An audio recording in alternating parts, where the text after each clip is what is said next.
Our bodies are built from the food we eat. There is a constant breaking down of the tissues of the body. Every movement of every organ involves waste, and this waste is prepared from our food. Welcome to Kaalamang Pangkalusugan. Good afternoon, Doc. Good afternoon. And good afternoon din po sa ating pong mga taga-subaybay. Isang magandang araw po sa inyo pong lahat. At binabati po namin kayo ng isa pong magandang araw dahil na naman magkakaroon na naman po tayo ng isang episode na talagang kaabang-abang dahil pag-uusapan na naman natin ang inyo pong kalusugan at ang amin pong kalusugan. Kaya sa ating pong pasimula, tayo po ay manalangin. Dakila po naming Ama, Diyos na makapangyarihan po sa lahat, lubos po ang aming pasasalamat, ang aming pong papuri sa inyong pangalan, Ama, dahil sa buong sanglinggo na pinagkaloob niyo po sa amin. Salamat po, Ama, sa lahat po ng biyaya, sa lahat po ng aming pong mga kinakain, sa amin pong kalusugan at higit po sa lahat sa amin pong buhay. Salamat po, Ama, sa lahat po ng mga pagsubok na amin pong nalagpasan at lalagpasan pa, Panginoon. At dalangin po namin na kayo po ang magpatnubay sa bawat isa pong manonood at taga-subaybay ng Kaalamang Pangkalusugan upang kaming lahat, Panginoon, ay makitaan ang kasiglahan ng pagsunod sa inyong 8 utos ng pangkalusugan. Ito po ang aming hiling at dalangin sa matamis na pangalan ni Jesus. Amen. Mga kaibigan, binabati po namin kayo, lalong-lalo na po ang atin pong mga tagapakinig at taga-subaybay dyan po sa atin pong 89.1 FM dyan po sa atin pong Adventist World Radio 360 at sa buong kapuluan ay talagang namang ikinaabangan po ang Kaalamang Pangkalusugan. Alam mo, Dok, gusto ko lamang batiin ang atin pong mga kaibigan na nanonood din sa Channel 37, gayon din po sa atin pong Channel 45 sa local channels natin at gayon din po sa ating pong mga subscribers sa ating Facebook, sa ating YouTube at saka sa ating pong mga networks katulad po ng yung ating GSAT at saka yung sa ating pong AWR. Gayon din, Doc, pinasasalamatan natin ang ating pong mga kaibigan dyan po sa Buena Vista Seventh-day Adventist Church sa Agusan del Norte. Salamat po sa inyong pagtangkilik, sa pagyakap at pagsubaybay lagi ng Kaalamang Pangkalusugan. Alam mo, Doc, nakakatuwa itong mga isla-isla dito, talagang naaabot sila ng ating programa doon at hello. Amen po. Yan, maraming salamat. Lalong-lalo na sa Women's Ministries at sa Youth Department na pinangungunahan ni Shene Sige at ang pamilya Almira Sige family, si Miss Agnes Gonzaga and her family as well.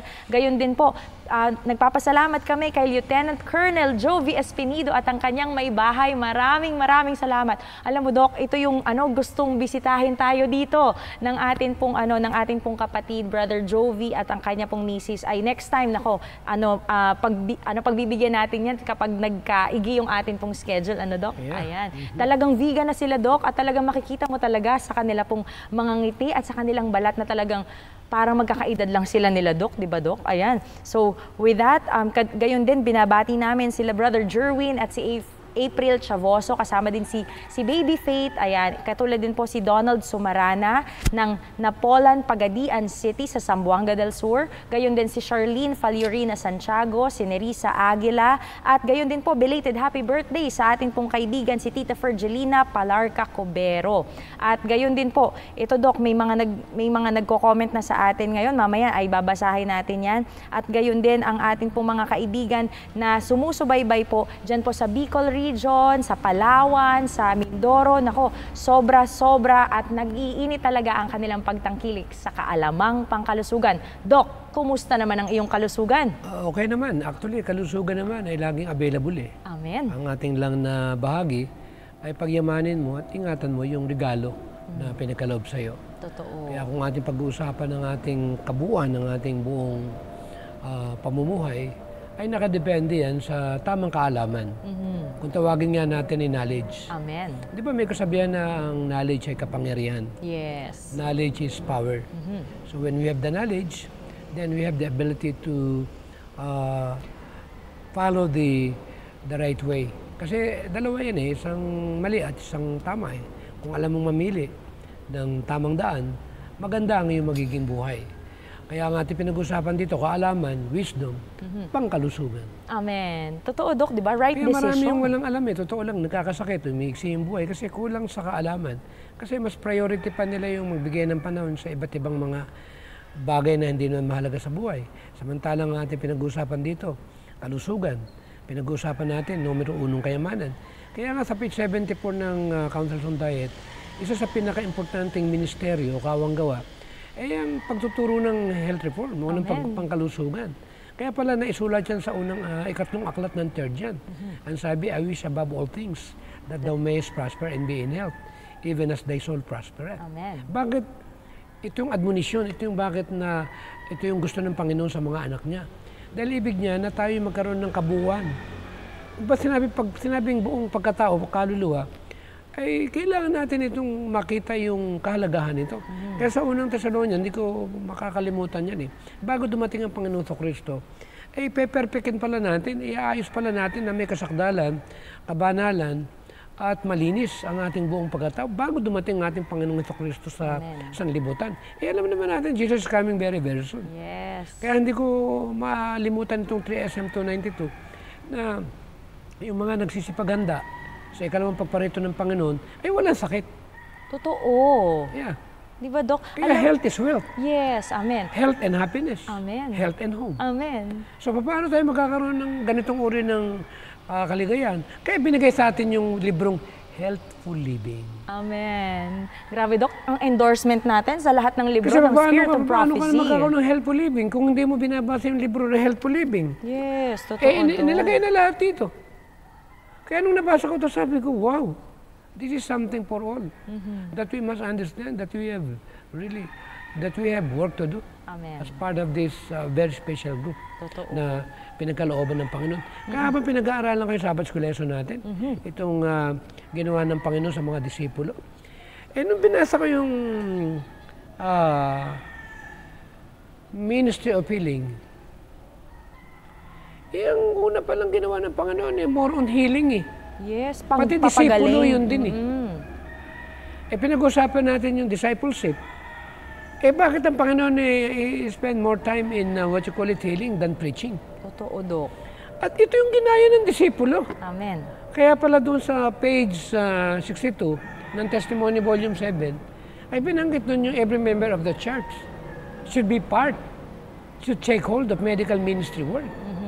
Kasi yung mundo natin, punong-puno ng karamdaman ng spiritual at ng karamdaman pang ating katawan.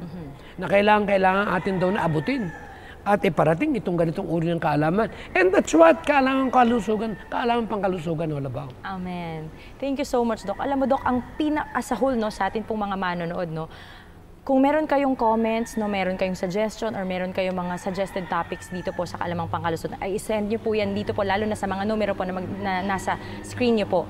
At gusto ko lang banggitin, Doc, yung binanggit mo na word na sa kabuuan. Kasi kanina yung sa ating pasimula, pinag-uusapan natin na ang kabuuan pala nitong katawan natin ay yung kinakain natin, Doc. Yeah. So, ibig sabihin pala, yung laman nitong katawan natin na pagkain, kung ano yung pinasok mo, yun din yung aanihin mo. Di ba sinabi dun sa, sabi dun yung DNA ng tao, yung dugo ng tao, composed of what we eat. Yes.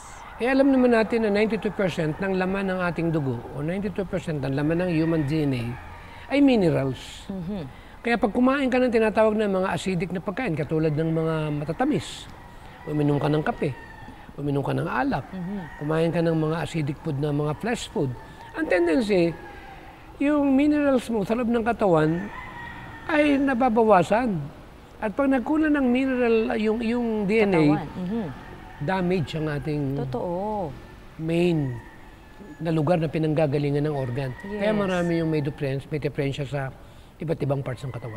That's right, Doc. And that's why sa atin pong mga manonood na meron tayong tinatawag na repair. At manggagaling lang yung repair. And they call that stem cell. Yes. At kailangan natin ng repair, yung sinasabi ni Doc na stem cell. Kasi nga, meron tayong natural na repair ng katawan natin. At yung repair na yun, manggagaling yun sa rest, sa 8 laws of health, sa pagkain. Di ba, Doc? Buti yung sunlight. Manaman ko, ito palang 8 laws of health na ito.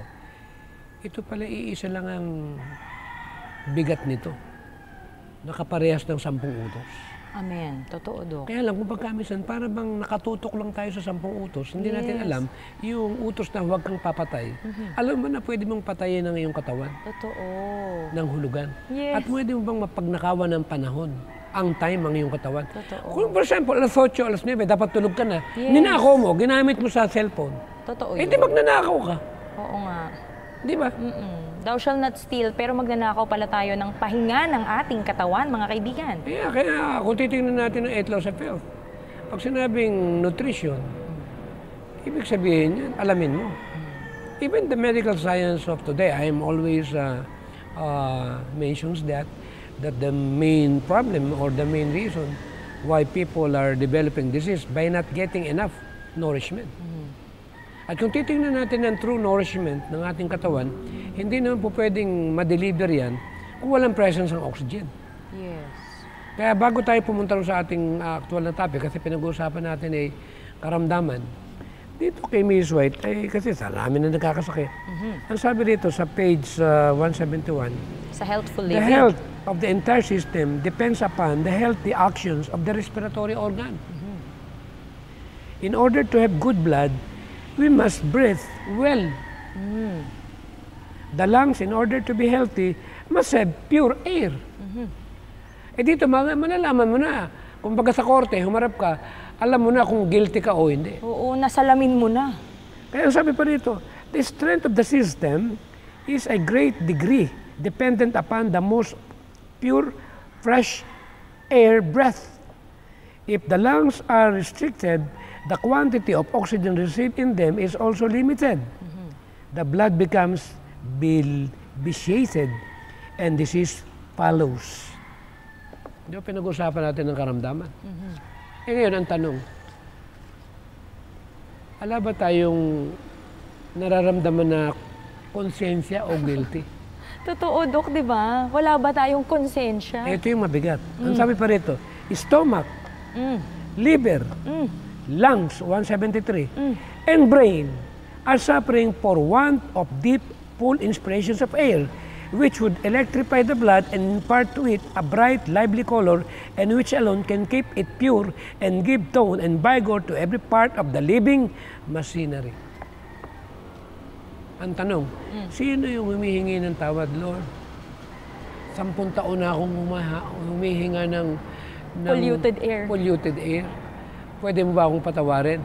Pag bumula ka sa Councils on Diet para patawarin ka sa page 26, bumalik ka daw sa 8 laws of health kasi may panalangin daw na magandang... Na sinasagot at may panalangin hindi pinapakinggan. Gusto mong gumaling yung problema mo sa sirkulasyon ng dugo. Nakadepende sa sirkulasyon ng dugo ang ating katawan. Ang tendency, pagagalingin ka, kung marirecognize mo, yung dahilan kung bakit ka dinapuan ng karamdaman. Yes. Kaya napakaganda. Kaya dito sa aklat na ito, binabasa ko ito. Dito, ibig ko lang bigyan ng daan ito kasi napakahalaga. Alam niyo po sa atin pong mga manonood, no? Itong mga binabasa ni Doc, this is part of the spirit of prophecy, yung healthful living, counsels on diet and foods, and also itong last day events na babasahin ngayon ni Doc. Sabi nito, for years, it was written 1902. Ilang taon na yun? Grabe, Doc. Kahit ang lola ko, hindi pa buhay niyan. For years, I have been given special light that we are not to enter our work in the cities. The turmoil and confusions that fill these cities, the conditions brought about by the favor unions and the strikes would prove a great hindrance to our work. Ano pang sabi dito? We say again, out of the cities, do not consider it a great deprivation. Siguro ikaw na bumasa niyan. Gusto kitang mag-pronounce eh. Alam mo na ako, pag nag-i-English eh. Minsan, bumabalik yung pagiging taga-baryo ko eh. Ito, Doc, rich blessings in a natural environment. Okay, page 97 po ng last day events. We say again, out of the cities, do not consider it a great deprivation that you must go into the hills and mountains, but seek for that retirement where you can be alone with God, to learn His will and way. I urge our people to make it their life work to seek for spirituality.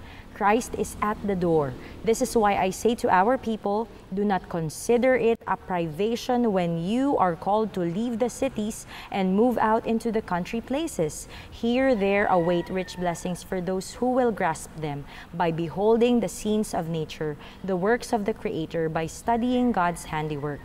Imperceptibly, you will be changed into the same image. Bakit si Moses, 40 years siya? Grabe, Doc, no? Bago siya nagsimulang magamit ng Panginoon. Yes, kasi you need... Sila John the Baptist. Talagang nasa ano siya, mangangaral si John the Baptist sa city, sa syudad, pero babalik din siya saan? Sa wilderness. Doon siya talaga nakatira. Alam mo, iba talaga. 1908 ito. Grabe, Dok. Ito, tuloy ko pa. Parents flock with their families to the cities because they fancy it easier to obtain a livelihood there than in the country. The children having nothing to do when not in school obtain a street education from evil associates. They require habits of vice and dissipation. Totoo, Dok. Send the children to schools located to the city where every phase of temptation is waiting to attract and demoralize them, and the work of character building is tenfold harder for both parents and children. Tenfold harder. Grabe, no? Ang mabigat Mas ito, pahihirapan ka. Itong mabigat ito, di ba pinag-uusapan natin yung perfections ng character? Na sinabi yan sa page 31 ng Counsels on Health na ito yung pinaka-essence ng gospel. Na pinaliwanag din sa page 17 ng Counsels on Health na ang mission ng Panginoon is missions to give it back complete restoration, not only in health but perfections of Christian character. Amen. At pinaliwanag din dyan sa Our High Calling 154. At napakaganda yung pagkapaliwanag ng ating propeta sa tungkol dyan sa Matthew 5:48 na talagang itong righteousness by faith, kung ating pag-aaralan, itong kasakdalan, kabanalan, nakalagay naman sa banal na kasulatan yan.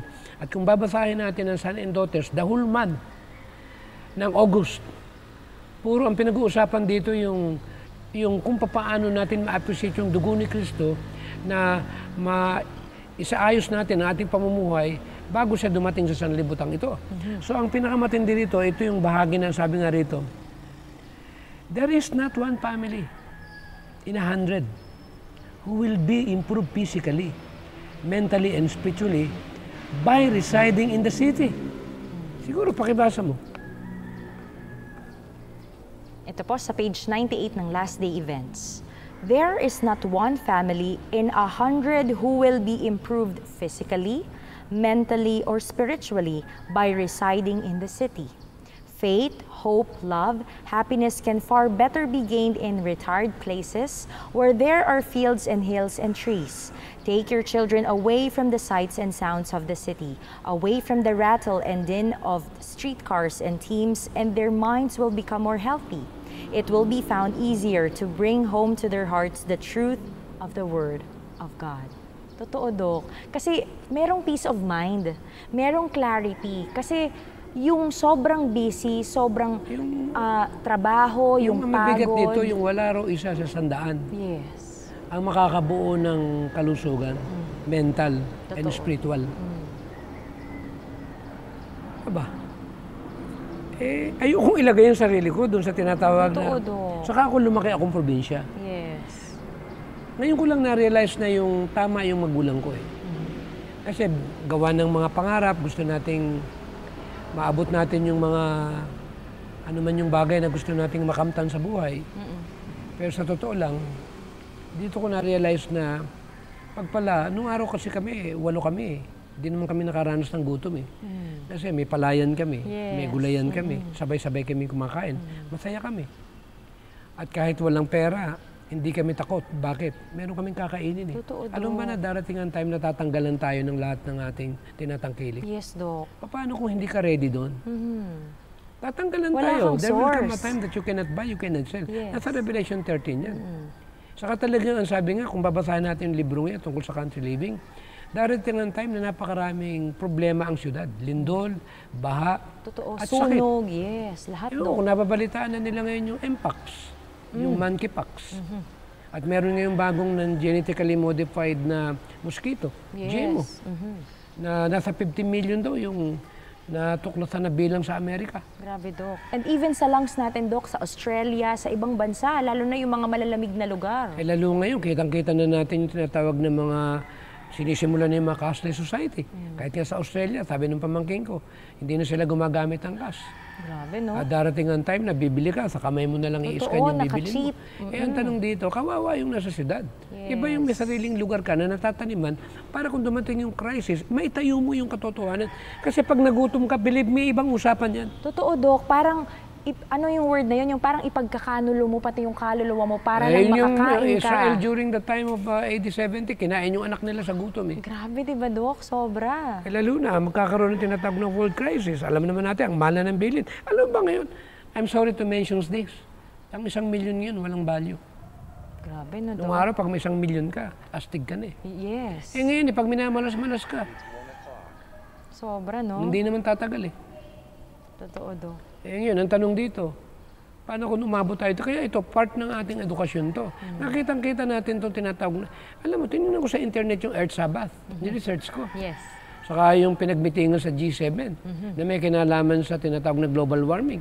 At kung titingnan mo ngayon yung nangyayari ngayon, alam ba sa internet ngayon, makita marami nang nagdidemand na kailang ibalik na raw ang mundo natin sa pangilin at kapapahinga ang Mother Earth ng 1 araw sa linggo, which is Sunday. Totoo, Dok.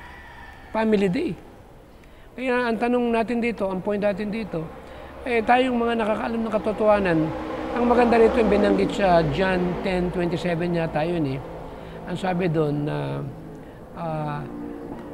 the Lord, yung maririnig daw, tingnan mo, pakihanap mo nga, maririnig daw ng anak ng Diyos ang boses niya. John 10:27. Kung hindi 27:25. His people know His voice and the Lord knows them. And He will follow Him. Ibig sabihin, marami tayong mga kapatid sa iba't ibang relihiyon. Hindi ito nakakonfine Sa verse 27, Dok, ito basahin po natin mga kaibigan sa John 10 verses 25 to 20. Sabihin ko na hanggang 28, Dok. Sabi dito, Jesus answered, I did tell you, but you do not believe. The works I do in my Father's name testify about me. But you do not believe because you are not my sheep. My sheep listen to my voice. I know them and they follow me. I give them eternal life and they shall never perish. No one will snatch them out of my hand. Ibig sabihin pala talaga, Dok, kung tayo ay anak at tayo ay tupa ng ating Panginoon, malalaman natin na boses niya yun.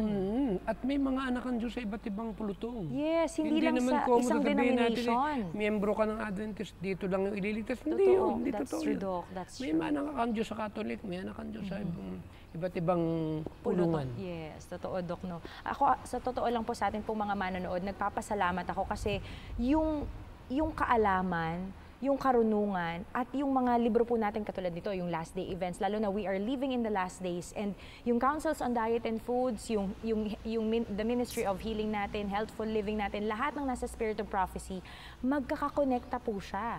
It means, intertwined siya na talagang maiintindihan natin na from history during Constantine at yung time natin ngayon, even tayo yung tinatawag na modern Israel, yung katigasan ng ulo ng mga Israelita nung unang panahon, nung time na wala pa, before Jesus Christ, ang nangyayari po ay sobrang tigas ng ulo ng tao na ito yung sinabi, ito yung inutos ng ating Panginoon, pero hindi natin sinusunod. And just like what happened to them, ganun din po ang nangyayari sa atin. At baka, ang worst nun, Dok, baka ang kahinat na natin, hindi tayo mapabilang doon sa mga maililigtas o doon sa mga nalabi at natira na pulutong ng Panginoon na aakyat sa langit.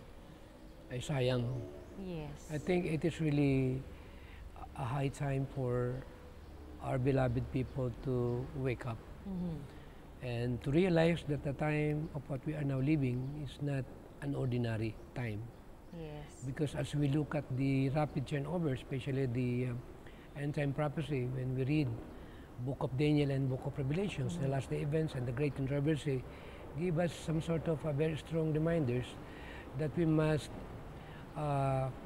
have some quality time to study the Word and the Spirit of prophecy. Amen. And be able to grasp that opportunity that we have, because we have the privilege of being part of that, what you call it, the last message of warning to be given to the world. Kaya I'm encouraging all of you, especially all people, especially who are a member of Seventh-day Adventists, we are here to reach more souls, to bring more people before the Lord. Because we believe that time is getting very short and Jesus is coming very, very soon. Amen. And one of the best one, makita natin yung bahagi natin na ang pangkalusugan pala ay ang kasama sa ila-loud cry. Amen. Paano ka magla-loud cry ng unang pabalita? Kasi ang unang pabalita ng anghel at ang ikalawa at pangatlo, iisa lang yan eh. Kumbaga sana package yan eh. Kaya nga ang sabi, in verity. Yes. yung third angel message na ito pala yung tinatawag na kabuuan ng pabalita na tuturuan natin sila na huwag sumamba sa marka ng hayop. At ang dala-dala ng marka ng hayop na warning, ito yung araw ng, alam naman natin na Sunday yan. At itong bahagi ng 10 utos na alam natin ito yung palatandaan na marka ng Panginoon o tatak niya, na ito yung basihan kung anong bahagi ang pagpipilian ng sangkatauhan. Pero nakalagay sa unang pabalitang anghel, yung unang mensahe na yung fear God and give glory to Him. Nakasama ang pangkalusugan. At marami po sa mga hindi natin kapananampalataya sa last days ang tatanggap ng pabalitang pangkalusugan na kung tawagin natin ni health ministry. Amen. Thank you so much, Or Doc. medical ministry work. Yes. At lahat tayo ay medical missionary worker. Kaya meron Hindi tayong lang po librong yung ating mga medical health workers. Ministry book. Yes, that's true, Doc. Alam mo, Doc, ang ganda ng topic natin and alam niyo po sa atin pong mga manonood, ito ay pasimula pa lang po. At yung binabanggit namin ni Doc ay meron pong konektado siya doon sa ibabahagi namin sa inyo na topic natin ngayong araw na ito kung saan constant ang change. Ang ating katawan nung tayo ay baby pa lang ay nakaganon. Di ba hukot tayo, Dok? Talagang ang sanggol paglabas niya nakaganyan. Tapos habang lumalaki ay paganyan ang ating katawan. Ngayon, pag tumanda na naman tayo, pahukot na naman tayo yung scoliosis natin. Kasi ang di ba mga ganyan? nalaman ko ng age 40, diyan nagsisimula yung lumiliit na yung ating muscle at naepektuhan ng buto. Dapat pala, pagdating mo ng 40, kailangang mag-exercise ka. Constant At alam talaga. mo kung anong required ng katawan, kung paano yung muscle mo ay maibalik sa iyong katawan. We need more protein, but we are talking about hindi yung denatured protein. That's true. We are discussing or talking about green protein and lentil protein o yung tinatawag na beans protein. Na ito yung nakita ni Miss White, fruits, nuts, grains, and vegetables contain all the food element that the body needs. Amen. Thank you so much, Doc. At yung sinasabi po namin na ito, yung sa ating developmental ng pagiging baby pa lang hanggang sa lumalaki tayo at nung tumatanda na tayo, ay yung mga lolo't lola natin ay uugod-ugod na. Kung nakagano na. Yes, nakaskolyo alam mo, nung kuba na. nalaman ko yung body structure, nalaman ko yung muscle pala natin, wala naman sa edad. Talagang lumaki yung dibdib ko Dumiretso umangat Yes. Yung pala, kailangan mo lang gamitin Yes. Alamin mo lang yung part mo. Totoo. Gawin lang natin yung parte natin. Kasi totoo lang, sabi nga ng mga kapatid ko, mas maganda raw yung katawan ko ngayon kaysa nung araw Aba, amen. Doon ko nakita na hindi naman huli. Yes. Huwag naman tayong masyadong, ano tawag doon, yung Parang underestimate, yung para bang katawan mo, kung may edad ka na, parang feeling mo, huli na, hindi naman Totoo, hindi naman ako ganun ka-rigid mag-exercise. Ngayon ko lang natin naintindihan na pwede mo palang ibalik yung katawan mo na mas maganda pa sa dati. Yes. Pangalawa, yung mga malalambot na para bang Saggy. na. Yung sag, Pag pala naman minove mo yung katawan mo, titigas. Yes, nagkakaroon ng Diba? form ulit. Nung nagkaroon ng forma yung katawan ko, sabi ko, hindi ko na kayang bitawan ito. Alam pa naman ako pag nalaman ko isang bagay na maganda at mabuti at makatutulong sa akin, ano mangyari, hindi ko bibitawan yan. Amen. Para sa akin kabubuti yan. Totoo, Dok. Alam mo, Dok, no, saying that. Kasi, syempre, Dok, pareho tayo dito. Kailangan mag-aakiba tayo. Sabi ko kanina sa ating pong mga manonood, kanina, talagang iba talaga yung tingin ko kay Dok. Kasi yung dating niya talaga nung nag-exercise siya, medyo hahapyaw lang po ako, Dok. Kasi kakatapos lang po ng amin pong youth camp. Tapos, nagulat ako, mga kaibigan, kasi meron lumapit sa akin doon na isang kabataan, sabi niya, Ate Gladys, ilang taon ka na? Kasi mukha kang 23. And I really praise God. Amen. Kahit sabi ko, stress na ako, pagod pa ako, tapos medyo pawala na yung boses ko. Pero sabi ko, I really praise God sa health. Kasi ang tanong niya sa akin, Dok, diretso, ano po ang diet mo? Ano po ang kinakain mo? Kasi susundin ko talaga siya. Kasi Amen. Dok, bata lang siya, nasa 20s lang siya. Pero ang kanya, sinabihan siya, mukha daw siyang 32. Talagang sabi ko, ay hindi, kumain ka. Kaya hello sa'yo dyan. Galing yun sa Pasay District. Maraming salamat po sa inyong pagtangkilik sa mga programa ng ating mga kabataan. Pero At gayon sa hindi naman pagkain. nila ma-misinterpret tayo. I am not trying yes. to focus more on what you call it, Sa physical. yung sa sarili ko na ako'y Yes. nagmamayabang. Hindi po. Totoo, Excited lang ako na yung mga nasa edad na senior na, wag naman kayong Mawalan ng pag-asa. mawalan ng hope. Yes. Hindi naman kung may sakit ka ngayon, forever kang may sakit. Totoo, Kaya nga Doc. merong stem cell eh. Amen. May natural ability ang body natin para to heal itself. Yes, yung stem cell na yun, yung mga antioxidants natin, di ba, Doc? Yeah, yung lahat ng mga gawain ng katawan natin, na nasa dugo pala natin, built-in pala yan. Totoo. Hindi mo kailangan magpa-inject pa. Ang importante, gawin mo yung part mo, mag-exercise ka, kumain ka ng tama araw-araw, Yes. matulog ka ng maaga. Amen. Totoo yun. Iba ang glow kapag maaga matulog. Tingnan nyo po, mamula-mula yung mukha ni Doc ngayon, di ba? Yung balat talaga, iba. Yan nakakatulong talaga. Totoo, Doc, di ba? Iba talaga Pero kapag hindi ganun, ako may hard work. sa screen, alam mo naman. Basta okay ako sa personal. Ayan, totoo din yan, sa personal. Ito na, Doc. Idiretso na natin, Doc, dahil ang pinag-uusapan namin ni Doc na constant change ay itong buto natin. We're going to talk about osteoarthritis. At yun, Doc, alam mo sa totoo lang, Teka muna, meron lang akong konting ano dyan sige, Doc. bago ituloy natin topic. sige, Doc. Meron tayong kapatid na kulpultor. Nagpunta ng Mindoro. Naglakad sila ng 4 hours. Ako, mahaba Nalaka din, rin Doc. papunta roon sa, kung tawagin nila yung mga yung Katutubo. May tawag sila, hindi katutubo tawag nila. Mangyan. Parang something like that. Aha. Nung sila dumating na, siyempre excited sila, nakita nila, matataya, kwentuhan, pamilya, sama-sama, ang daming anak. Tinanong niya ngayon yung pinakahedon. Ang tanong niya ito, ano po yung problema? Alam mo sagot ng matandang hedon na napakalakas ng katawan? Ano po ba yung problema? Hindi po namin alam kung ano yung problema. Kayo po ba may problema? Ano ho ba yung problema? Ibig sabihin, yung mga taong namumuhay ng simple, walang problema. Hindi nila alam ang bakit. problema. Kumakain sila sa oras. Amen. Walang kuryenteng binabayaran. Amen. Walang binabayaran na tubig. Amen. Maagang matulog. May sariling bukuhan. May gulayan. Ako, nakakaingit na yan, Doc, ha? At merong ilog na taniman ng isda. Kung kailangan, meron talaga silang, siyempre, hindi naman sila vegetarian. May karagatan. Ang point ko dito, nabubuhay sila kahit walang pera, pero maligaya sila. Amen. Walang problema na may babayaran kang ganito, Kaya kulang nung ka sa binanggit ganito. mo kanina yung osteoarthritis, yung autoimmune disease, ano ba yun? Totoo nga. Ay, Wala akong nararamdaman na ganyan. abat, alam niyo po mga kaibigan, ito din ang tanong Alam ko ko yung sa sakit inyo. na yan. Yes, Pero ang tanong, wala hindi ko kang- alam yan. Ayun, Sa katawan ko. Oo, parang Basta alam ko. hindi kilala Okay ng ako. katawan mo. Oo nga. Naglalaro pa nga ako ng basketball. Wala Totoo akong din. joint problem. Totoo din yan, Doc, no? Sa atin pong mga manonood. Ito pinag-uusapan natin ito, itong mga sakit na ito. Ito yung sakit ng matitigas ang ulo. Aray ko. Kaya sa atin pong mga manonood na nakikinig ngayon, ang osteoarthritis po ay sakit ng matigas ang ulo, nang walang disiplina, di ba, Doc? Pag Ayan. minsan ganun, sa pagkain talaga natin, kanina binasa natin yun from the Ministry of Healing.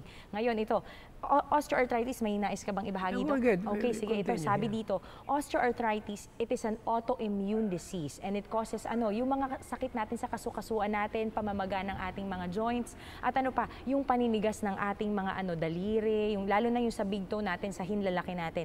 At tayo ay ang nangyayari dito, Doc, yung paggalaw natin ay hindi natin masyadong maigalaw yung ating mga kamay. Example, kunyari hahawak ka ng baso, dahil kumain ka ng nilagang baka, nagbulalo ka, yung imbis na ito yung baso at hahawakan mong ganyan, ang nangyari, hanggang dyan na lang yung kamay mo, hindi mo na siya mahawakan dahil inatake ka na ng iyong arthritis. Baka nadidisforma yung hugis Totoo, ng and that is daliri. gouty arthritis, Doc, yung crystallization. Ako naman, tingnan mo naman, kasi edad na ito. O, di ba, Doc? Wala talaga. Ganun-ganun yung mga, Kaya Doc. lang ang lukot dito. Oo nga, Doc. Grabe talaga. Iba talaga. Ipuin Doc? mo.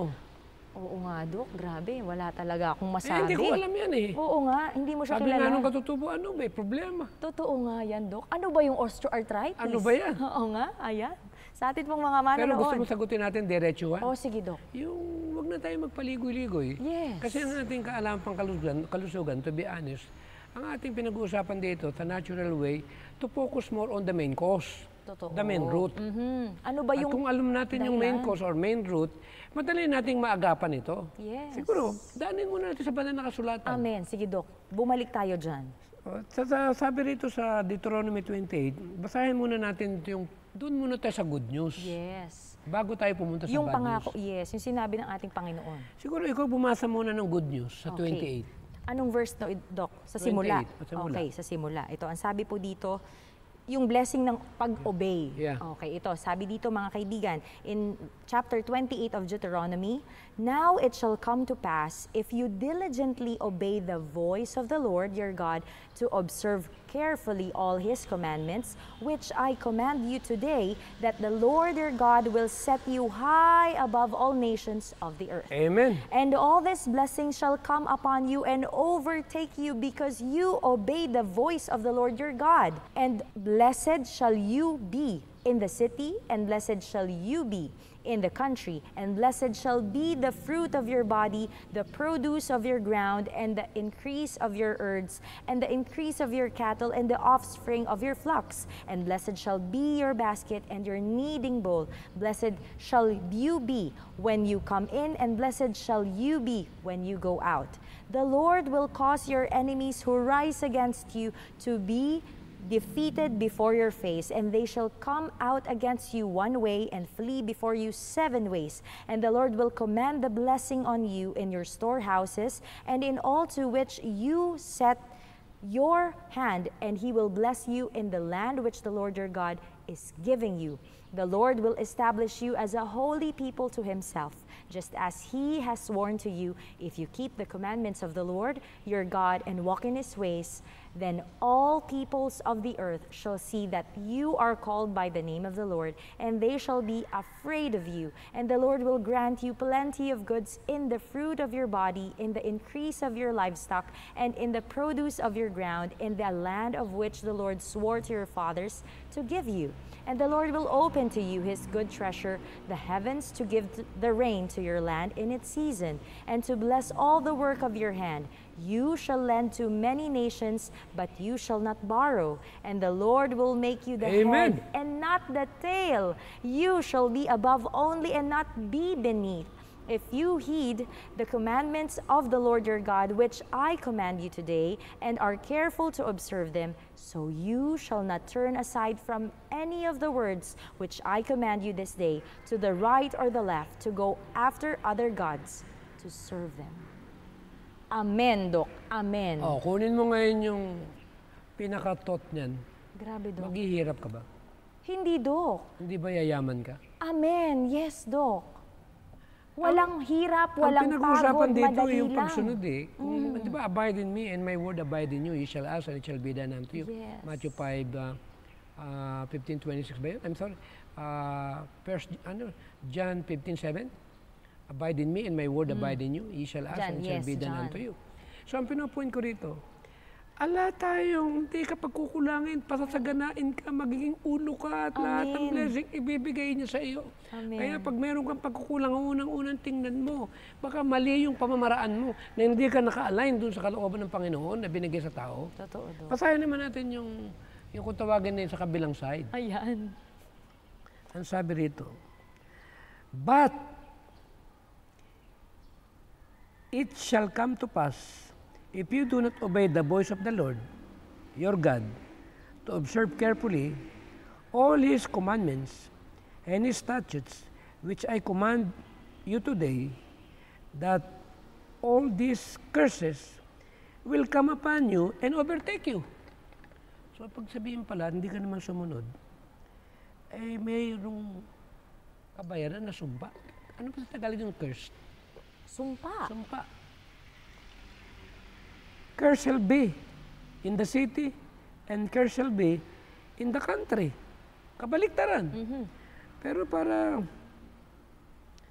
hindi na masyadong tumagal, sila na lang bumasa. Total, lahat naman tayo may Bible. Ang sabi nito, the Lord will make the plague cling to you until He has consumed you from the land which you are going to possess. The Lord will strike you with consumption. Ano pa sa Tagalog yung consumption? Yung inubos ka, Dok. Hindi ba yung consumption, ano ito eh, kung hindi ako nagkakamali dito parang sakit na cancer yan eh. Uubusin ka talaga, yung buong pagkatao mo. The Lord will strike you with consumption, with fever, with inflammation, and severe burning, fever, with the sword, or with scorching. Sabi mo, pati fever, lagnat. Totoo, Dok. Alam mo, pag minsan naiisip natin, Dok, no, Ano yung parang normal burning lang yung fever? fever, no? Pero hindi, no, sa atin po mga Alam may mo yung problema na sa inflammation? katawan. Ito yung mga sakit siya, sa Yung mga pamamaga natin sa pamamaga. katawan. Katulad siya, meron kang kunyaring diabetes. Yes, yung arthritis na nga lang, Kidney Dok. arthritis, kasama Totoo, arthritis doon. yes. Oo, yung inflammation sa lungs yan, kung hindi ako nagkakamali. Oo, lungs yung kung titingnan mo. Yung magkakaroon ka ng sakit sa lungs. Mahirap yan. Paano ka magkakaroon ng sakit sa lungs? Yung consumption. Eh, siyempre nga, yung hangin. Dama yung kidney mo, yung liver mo, yung brain mo. Ano pang sabi? And with the mildew, they shall pursue you until you perish. Grabe, hanggang mamatay ka, Dok. Yun ang ibig sabihin. The Lord will strike you with the boils. Ano yung boils? Ayan na. Darating na yung tinatawag na monkeypox. Oh, Ang masama nito, Adventist ka, tinamaan ka ng monkeypox. oo. Yung nasa iyo na yung pabalita ng kaalamang pangkalusugan. Kaya pag wala ka doon sa tinatawag na linya o guidelines o yung, yung anchor na binigyan ng Panginoon, delikado tayo.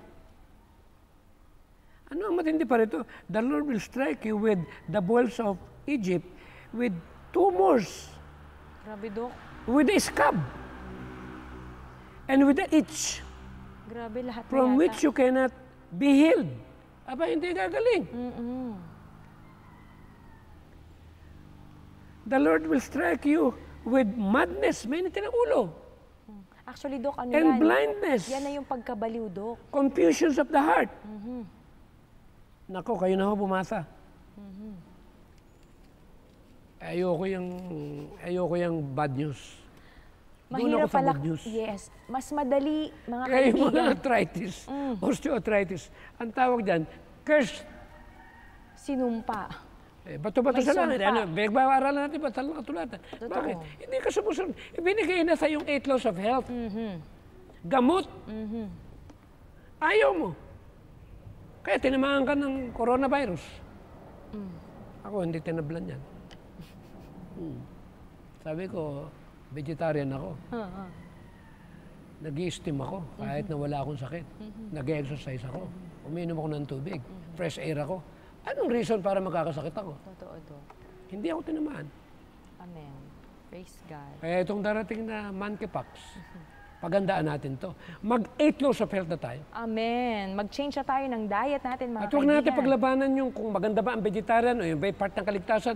Basahin na lang natin writings ni Miss White para hindi na tayo maglaban-laban. Yes. Kasi kung pagka minsan yung iba hindi nun binabase. Totoo, Dok. May Dahil mga part lang doon na babasahin. Napakarami ng taong nabiyayaan na nag-change lang ng lifestyle, nag-vegetarian, na walang maintenance. Yes, totoo, Dok. Paano natin lalabanan ito paliwanag na ito? Kaya ang aking number 1 na tinatayuan dito, hindi ko ginagawang test of fellowship ang vegetarianism. At hindi ito basis ng kaligtasan. Pero pag sinuway mo yan, na sinabi ng Panginoon, na pinababalikan na sa original, ayaw mo, na nalaman mo na, nabasa mo na, delikado to. Totoo, Dok. Nabasa mo yung Series B number 7, page 31? Those who reject the message of health, they reject God. Ang sakit nun, Dok. Basahin nila. When you reject God, ano mangyayari sa'yo? Nireject mo na eh.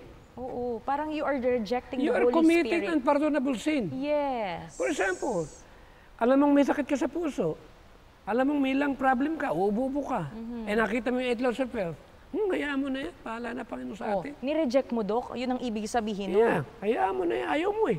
Sa tingin mo, mag-i-improve ka kung ayaw mo. Hindi. For example, tinuturo natin ng itong mga karne ngayon eh talagang ang daming nangyayari. Delikado yan, na mga sa injection katawan. pa. Yes. Puro hormone. Tapos alam naman natin talaga na ang isda na nga lang sa karagatan ngayon eh, contaminated na. True. Sa huling araw, ang sabi doon, 10 times nga raw yung sakit na makukuha. Eh, binigay nito. Eh, ang ginawa mo, teka muna.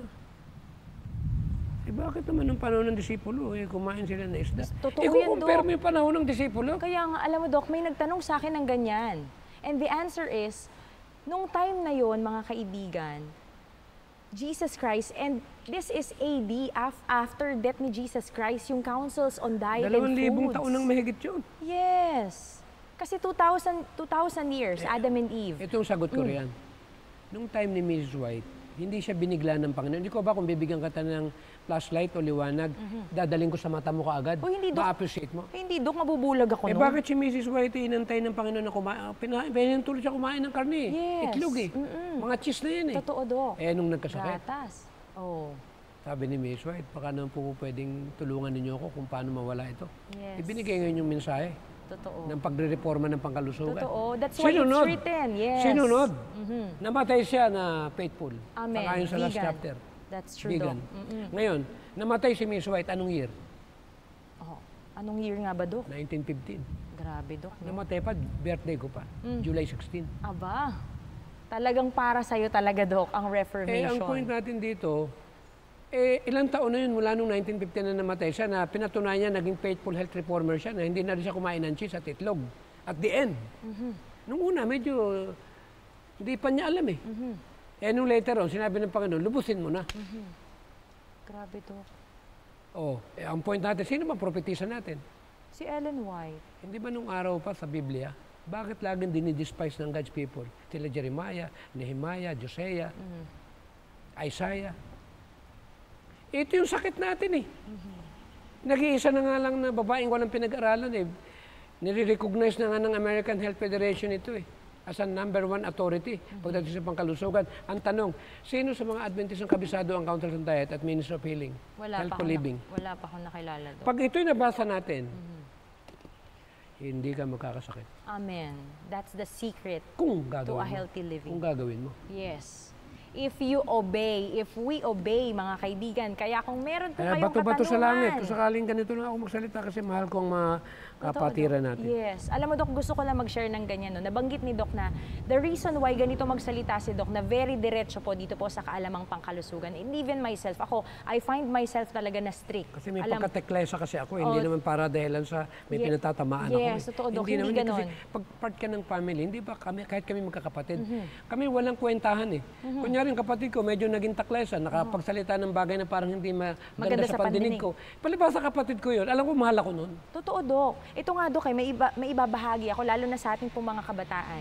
Meron akong kapatid na bunso sa mga nakakakilala sa kanya. And there's this one time na sabi niya, ate, bakit ganun? Lagi na lang ako pinapagalitan ni mama. So, sabi ko sa kanya, alam mo, mas matakot ka kapag hindi ka na pinagsasabihan, kapag hindi ka na iniintindi or hindi ka na napapagalitan. Bakit? Kasi mahal ka, kaya ka pinagsasabihan, importante ka, kaya ayaw kang magkamali, kaya ayaw kang madapa. Kasi darating at darating tayo sa panahon na meron tayong makukumit na mistakes sa buhay natin. And our parents, our elders, our ates and kuyas will lead us and will give us guidance. Kaya nga, Dok, sa messages to young people, ang sabi doon, you are blessed to have godly parents. You are blessed to have godly na mga ate at kuya. Kasi yung brothers and sisters natin. Blessed tayo dahil Amen. masyado naman tayong binaby. Yes. Ano ba ibig sabihin binaby? Spoon feed ka na, Dok, Binigay ng Panginoon lahat sa ating sikreto. Totoo, Dok. Yan na yung sigurado ka na hindi ka magkakasakit sa huling panahon, na hindi ka tatamaan ng kahit na anong sakit. At yun talaga ang binibigay natin na papuri sa ating Panginoon. Alam mo, Dok, napakabilis ng oras natin. Hindi talaga mapagsidlan ang ating kagalakan na maibahagi. Para just to reminder lang, basahin mo ulit yung tayong panawagan ng Panginoon, yung again and again. Ito po, sabi po dito sa ating pong mga manonood sa Councils on Diet and Foods, page 82, ang sabi po dito, again and again, I have been shown that God is bringing His people back to His original design, that is, not to subsist upon the flesh of dead animals. He would have us teach people a better way. And if meat is discarded, if the taste is not educated in that direction, if a liking for fruits and grains is encouraged, it will soon be as God in the beginning designed it should be. No meat will be used by His people. Amen. Di ba, we are God's people, right? Amen. Yes, Doc. So, ang tanong, pag-uusapan pa ba natin yan? Pagtatalunan pa ba yan? Sino ba yung nanawagan dyan? Ang nanawagan dito ay ang ating Panginoon, Panginoon. ang Diyos na. God is calling His people to go back to the original diet. Tayo yun, Ang tanong, mga for kapatid. example, magulang kita. Sinabi, anak, bumalik ka na sa pagkain ng gulay. Kung hindi kita sinunod, binaliwala ako, sinabi mo, anong tawag mo sa akin bilang anak? Ay, swail ka, Dok. Suwail. Matigas Ganun ang ang ulo nangyayari mo. ngayon sa atin, kaya nagkakasakit tayo. Totoo, Dok. Lahat halos ng mga tao ngayon may sakit katulad ng autoimmune disease. Arthritis, pag-usapan natin ito. Yes. Alam natin, sa pag-aaral ng blood pH or blood chemistry, kitang-kita natin na lahat ng mga nangyayari sa loob ng katawan, nakikita sa dugo. Kaya mapapansin natin na ang dugo ang nagde-deliver ng nutrition, ang dugo ang nagde-deliver ng oxygen, ang dugo ang nagde-deliver ng tubig. Alam natin na ang dugo natin ang siyang pinakasalamin, na siyang ating matutunghayan kung ano ang kalagayan at katayuan ng ating kalusugan. Kaya pag kumain ka ng pagkain nakaka-acidic, ang dulo niyan, osteoarthritis, autoimmune disease.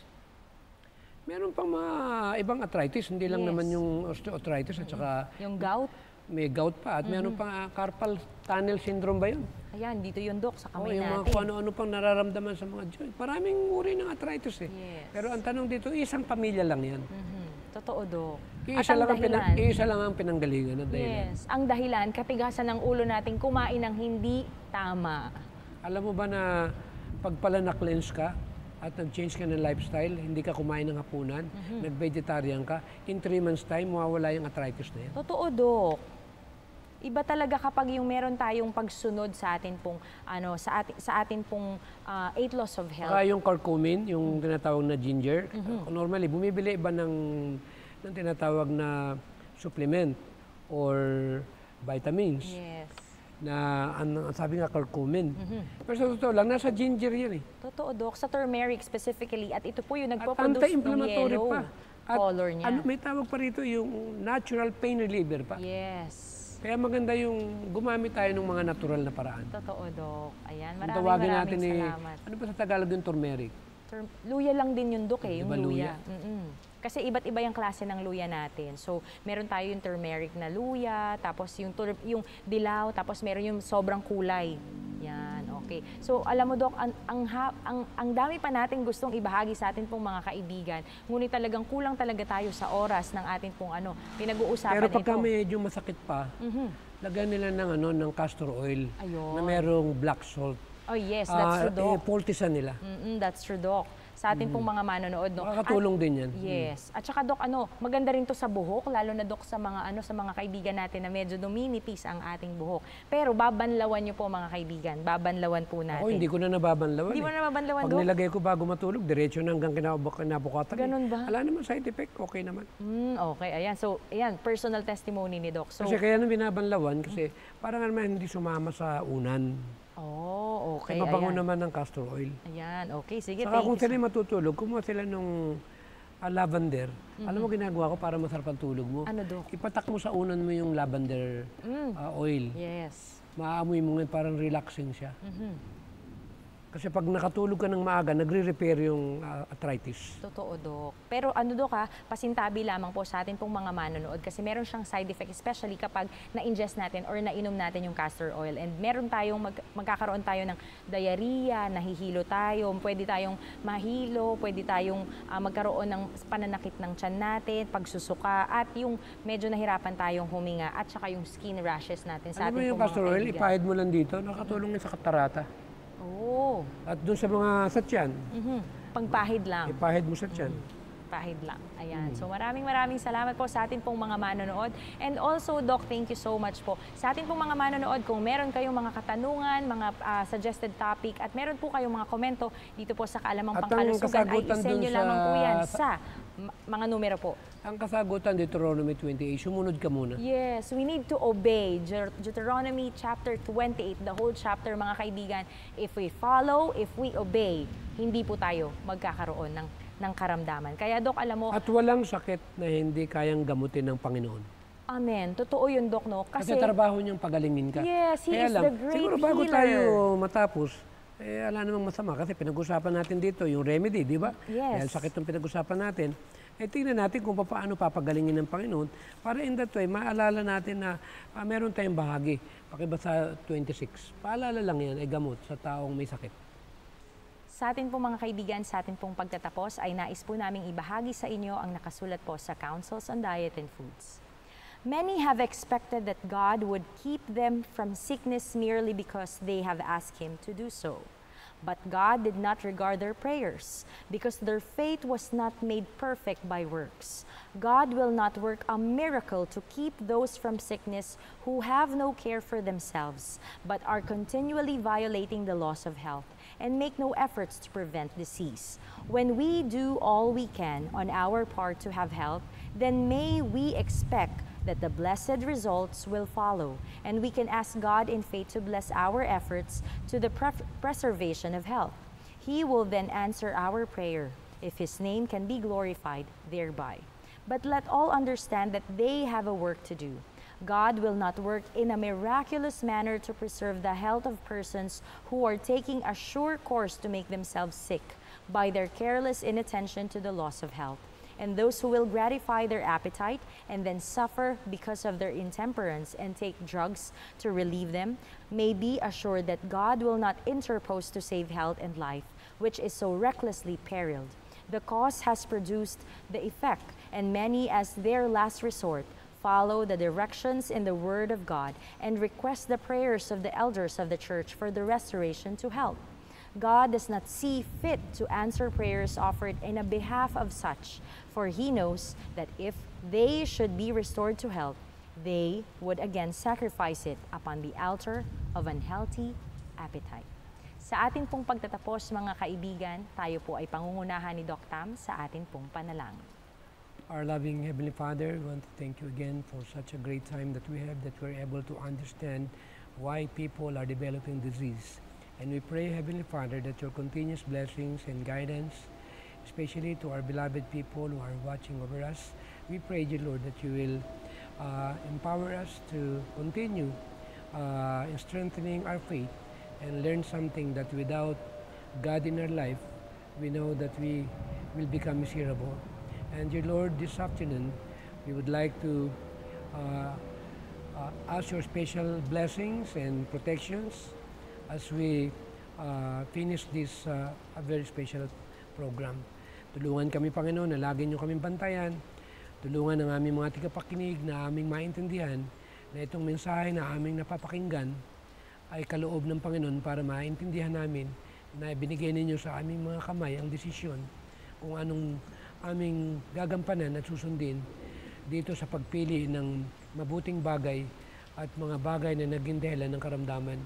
Tulungin kami na maging matunurin sa inyo, pagpalain ng Hope Channel at ang buong kabuuan ng aming leadership sa buong sanlibutan, na ang mensaheng pangkalusugan ay huwag makaligtaan at laging bigyan ng pagkakataon na maabot namin ng maraming mga tao na nangangailangan ng kaliwanagan. Patawarin kami sa lahat ng aming mga pagkukulang, bendisyonan kami, at muli namin hiningi ng kapatawaran ng lahat ng aming mga kasalanan sa pangalan po ng Panginoong Hesus. Amen. Mga kaibigan, subaybayan niyo po kaming muli next week, alas 4 pa rin po ng hapon, dito po sa Hope Channel North Philippines. Ito po si Gladys Panuelos, kasama pa rin po si Dr. Mateo para sa Kaalamang Pangkalusugan.